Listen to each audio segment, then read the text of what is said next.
When my daughter-in-law told me to get out of her house, I smiled instead of crying. And even now, when I close my eyes, I can feel how unnatural that smile was on my face.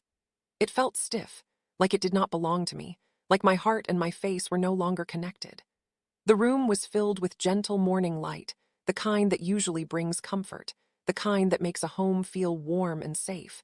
But that day it only made everything feel more unreal.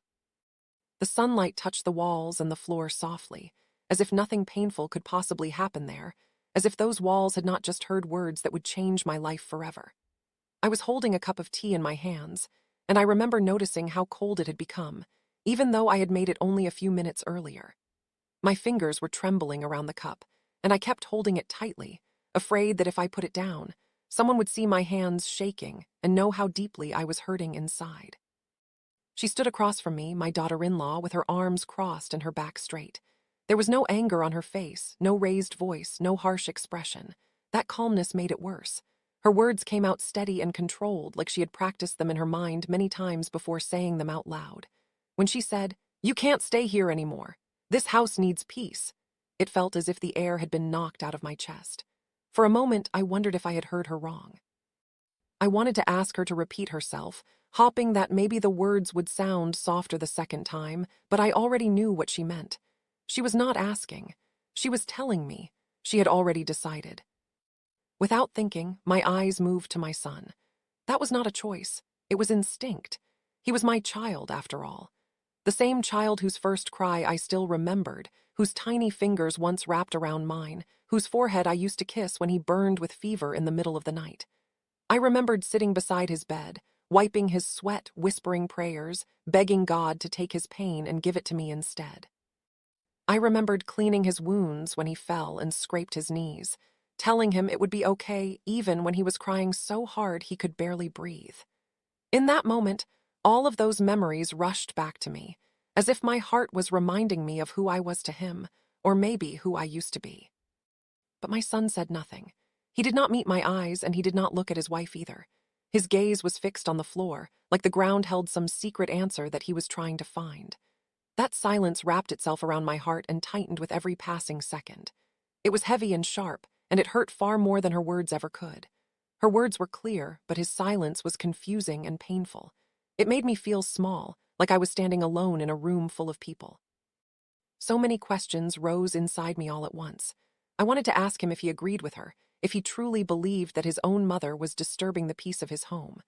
I wanted to ask him when I became such a burden, when my presence turned from comfort into inconvenience. I wanted to remind him of all the times I stood up for him, all the sacrifices I made without ever counting them. But my throat felt tight, as if an invisible hand was holding it closed. No sound came out. The words stayed trapped inside me, pressing against my chest, making it hard to breathe. And then, without planning to, I smiled. It was a weak smile, a broken smile, but it was the only thing I could offer in that moment. I did not smile because I was strong or because I accepted what was happening. I smiled because I knew that if I allowed myself to cry, if I allowed my pain to show, I would completely fall apart right there in front of them. I nodded slowly, as if her request was reasonable, as if it was normal for a mother to be asked to leave her son's home, as if my heart was not being torn into pieces with every breath I took. Inside me, everything was screaming. My heart was crying, my soul was begging to be seen, to be heard, to be defended, just once. But on the outside, I remained quiet and calm, playing the role I had learned so well over the years, the role of the mother who does not complain, who does not demand, who does not make things difficult for her children. That day, I learned something I never wanted to understand. I learned that silence can be louder than shouting, that it can leave deeper wounds than angry words. I learned how invisible a mother can become when her love is taken for granted. And in that quiet moment, under the soft sunlight and behind a forced smile, my life changed forever, even though no one else in that room seemed to notice.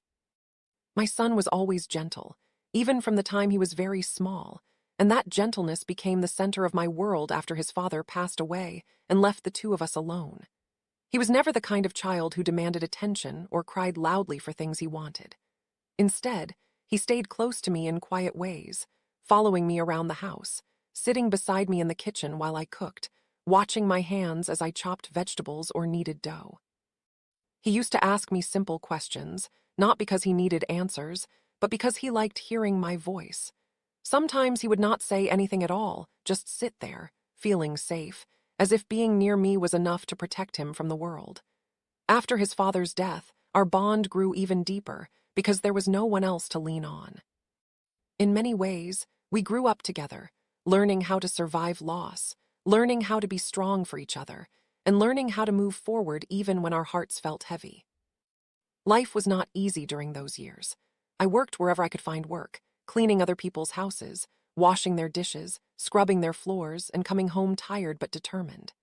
In the evenings, I stitched clothes for neighbors, my fingers sore but my heart steady, because every small amount I earned helped keep our home running. Some days, money was so tight that I had to count every coin before going to the market, but no matter how difficult things became, I never let my son feel that lack. Love was something I always had in abundance.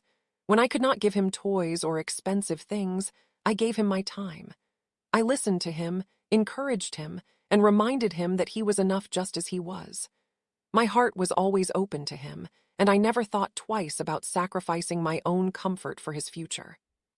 When he grew up and told me he wanted to get married, my heart felt full. I was truly happy for him. I saw his wife as someone different from me, someone educated, confident, and modern, someone who carried herself with certainty and spoke with ease. She dressed well, expressed her opinions clearly, and seemed to know exactly what she wanted from life. I told myself this was a good thing. My son deserved a strong partner, someone who could walk beside him in this changing world. I believed that with time, we would understand each other and find our own balance as a family. After the wedding, it was my son who asked me to live with them. He told me it would be easier that way, that I would not be alone anymore, and that we could be together as a family under one roof. When he called me Amy and spoke with that familiar softness, I felt reassured. I trusted his words without hesitation. I believed him because I had always believed in him. In the beginning, everything felt calm and manageable. I was careful in every step I took, reminding myself that this was now their home, their space. I woke up early each morning, long before anyone else, so I could clean quietly and finish my work without disturbing them. I cooked simple meals, nothing heavy or complicated, and I kept my opinions to myself, even when I had something to say. I did not want to be the kind of mother-in-law people whisper about, the one who interferes or creates tension. I wanted peace, and I wanted them to be happy. Slowly, though, small things began to change, so quietly that I almost blamed myself for noticing them. My cooking, which my son once loved, was suddenly too oily. The prayers I had whispered my whole life were now considered too loud. The advice I offered with love was dismissed as old-fashioned, as if experience had no value anymore. Each comment felt small on its own, but together they formed a weight that settled deep in my chest. Without realizing it at first, I began to change my habits. I started eating alone, waiting until everyone else had finished. I spoke less, choosing silence over the risk of saying something wrong. I made myself smaller, both in my actions and in my presence, trying not to take up space in a home that no longer felt like mine. Still, I told myself this was normal, that all families go through adjustments, that patience was the key to love and harmony. What I did not understand then was that when patience is practiced by only one person, it slowly turns into pain, quiet and unnoticed, but deeply lasting.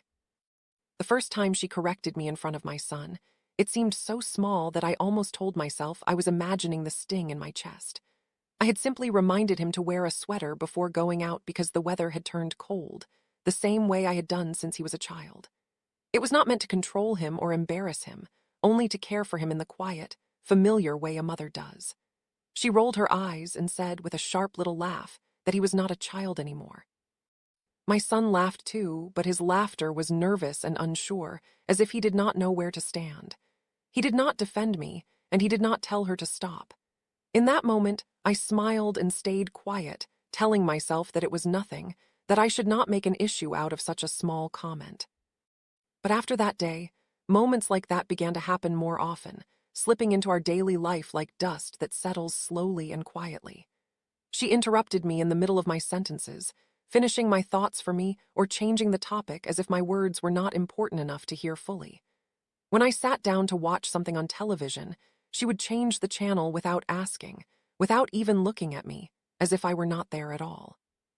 She made plans for the house, for visits, for holidays, and sometimes even for meals, without telling me, and when I asked simple questions, she acted surprised, as if I had no reason to be included. Each of these things seemed small, almost harmless on their own, but together they began to build something heavy and invisible between us. Through all of this, my son stayed silent. He watched, he listened, and he said nothing. His silence felt like a wall slowly rising, brick by brick, between us. Sometimes I caught him looking uncomfortable, but discomfort is easy to live with when speaking up feels harder. I started to realize that his quietness was not accidental. It was a choice, even if he did not see it that way himself.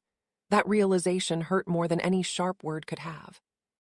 At night, when the house finally became quiet and everyone retreated to their rooms, I would sit on the edge of my bed and replay the day in my mind. I searched for mistakes in every conversation, every action, wondering where I had gone wrong. I questioned my tone, my words, even my expressions, trying to understand how my presence had become so unwelcome. Slowly, without even realizing it, I began to apologize for things I did not fully understand.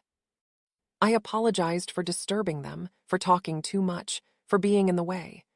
Each apology came from a place of fear, a fear of being seen as a problem, a fear of losing what little space I still had in that house. What hurt the most was that no one ever told me I was not a burden. No one said I was welcome. No one reassured me that I belonged. The silence that followed my apologies was louder than any argument, because it confirmed what I was beginning to feel deep inside. The house no longer felt like a home.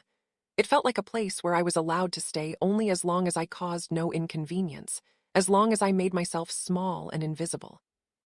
Without noticing, my footsteps became lighter, as if I was afraid of making noise. My laughter, once natural and warm, disappeared completely. Even my prayers changed. They felt heavier, filled with questions I did not know how to ask God, questions about love, respect, and where a mother's place truly is. I kept hoping that my son would notice the change in me, that one day he would sit beside me and ask if I was okay, the way he used to when he was younger. But that day never came. Instead, the silence between us grew thicker, turning into a wall made not of anger or shouting, but of quiet neglect that slowly pushed us further apart. The day she told me to leave did not begin with anger or shouting or harsh words, and maybe that is what made it hurt so deeply.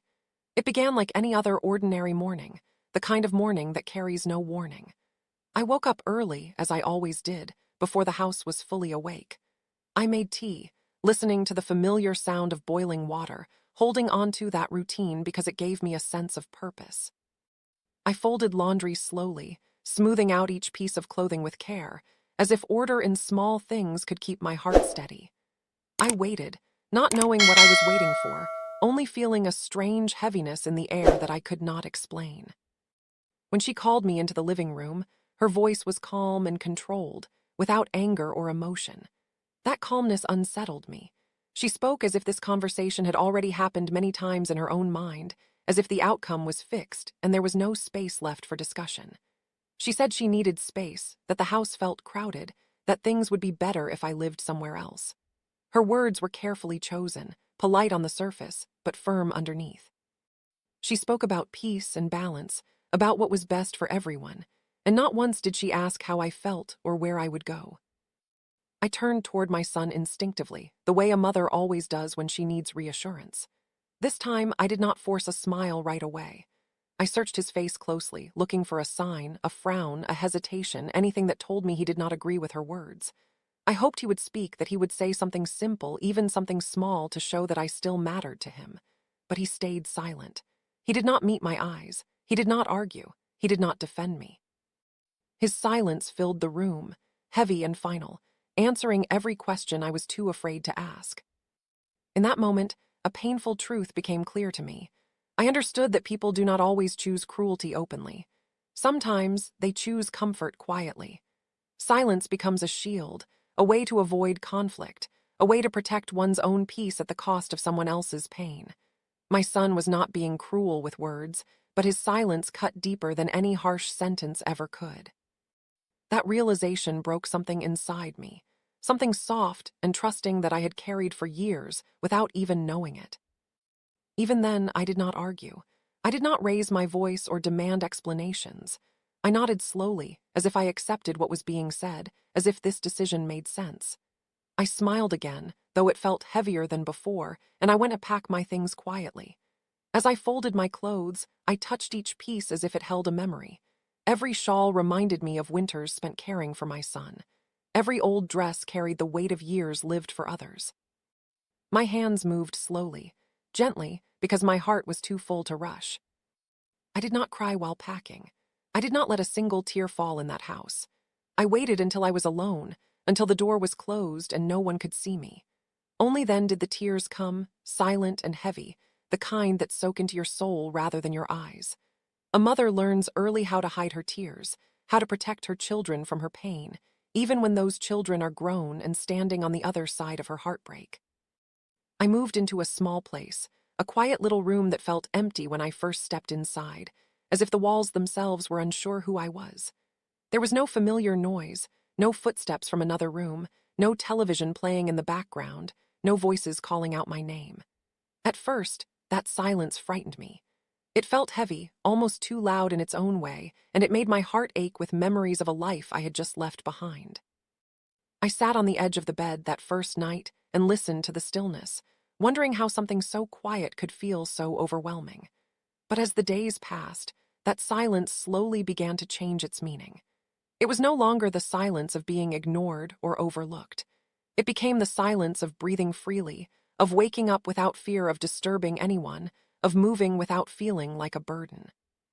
Every day, my thoughts returned to my son. I wondered if he missed me, if he ever noticed the empty space I left behind, or if life simply went on as usual for him. I did not feel anger toward him, and I did not wish him harm. I never cursed his name or prayed for his downfall. What I felt was something quieter and deeper than anger. I felt sadness. Sadness that love, which once felt so strong and unbreakable, could slowly turn into distance without anyone realizing when it began. Sadness that a bond built over a lifetime could be weakened not by hatred, but by silence and comfort. Living alone gave me time to think, to reflect on my life and the choices I had made. In that quiet space, I began to understand something I had never allowed myself to see before. A mother's worth is not measured by how much she gives until there is nothing left of her. Love should not require a person to disappear, to shrink themselves until they are barely visible. I realized that patience and sacrifice are beautiful, but only when they are shared and respected. When silence is used to protect injustice, it is not peace. It is avoidance, and it leaves deep wounds behind. Even after everything, I still pray for my son. Every night, I ask God to protect him, to guide him, and to give him happiness in his life. My love for him did not vanish when I walked out of that house. It simply changed shape. But I no longer beg for a place where I am not respected. I no longer try to earn love by erasing myself.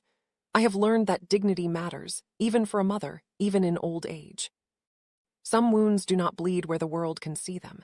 They ache quietly, deep inside, long after the moment has passed. But those wounds also carry lessons. They teach us how to stand on our own again, how to find strength in solitude, and how to rebuild ourselves piece by piece.